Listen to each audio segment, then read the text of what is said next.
Praise the Lord. கர்த்தருக்கு ஸ்தோத்திரம். இன்றைய வசனம்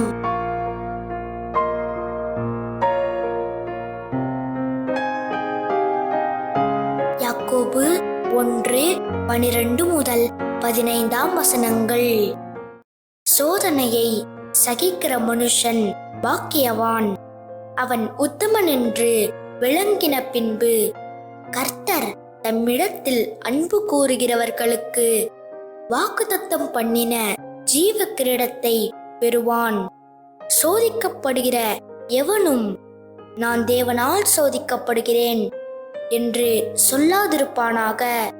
தேவன் பொல்லாங்கினால் சோதிக்கப்படுகிறவர் அல்ல, ஒருவனையும் அவர் சோதிக்கிறவரும் அல்ல. அவனவன் தன் தன் சுய இச்சையினாலே இழுக்கப்பட்டு சிக்குண்டு சோதிக்கப்படுகிறான்.